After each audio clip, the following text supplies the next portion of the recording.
Welcome grace land promoter.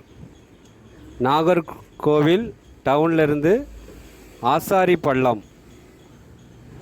பள்ளத்தில் police station பக்கத்துலேருந்து கரெக்டாக 1 கிலோமீட்டர் பெருவிளை பகுதியில் ஒரு வீடு விற்பனைக்கு வந்திருக்கு.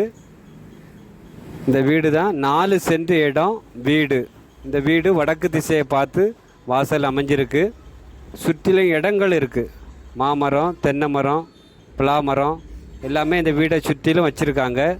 2 பெட்ரூம் கொண்ட வீடு. 2 பெட்ரூமு, ஒரு ஹாலு, ஒரு கிச்சன். இந்த வீடு கட்டி 3 வருஷம்தான் ஆச்சு. 3 வருஷம் பழைய வீடு. வீட்டில் ஒரு வாடகைக்கு ஒரு ஆள் குழு இருக்காங்க. ஓனர் வெளியூரில் இருக்காங்க. அவங்க நேரடியாக நமக்கு விற்பனை பண்ணதுக்கு சொல்லியிருக்காங்க. விலை குறைஞ்ச ப்ரைஸில் ஆசாரி பள்ளம் பக்கத்தில் நமக்கு பெருவிளை பகுதியில் விற்பனைக்கு இருக்குது. வீடியோ நல்லா பார்த்துட்டு உங்களுக்கு பிடிச்சிருந்துன்னா ஸ்க்ரீனில் இருக்க நம்பருக்கு கூப்பிடுங்க. வந்து இடத்த பார்த்துட்டு வாங்கிக்கலாம். வீட்டுக்கு பாதை 12 அடி பாதை இருக்குது. பஸ்ஸு பக்கத்துலேயே பஸ் ஸ்டாப் இருக்குது. இதே போல் அதிகமான வீட்டு மனைகள் நம்ம போட்டுருக்கோம். இந்த channel Greece land promoter YouTube channel உங்களுக்கு பிடிச்சிருந்துன்னா லைக் பண்ணுங்கள், ஷேர் பண்ணுங்கள், மறக்காமல் சப்ஸ்கிரைப் பண்ணுங்கள். நன்றி, வணக்கம்.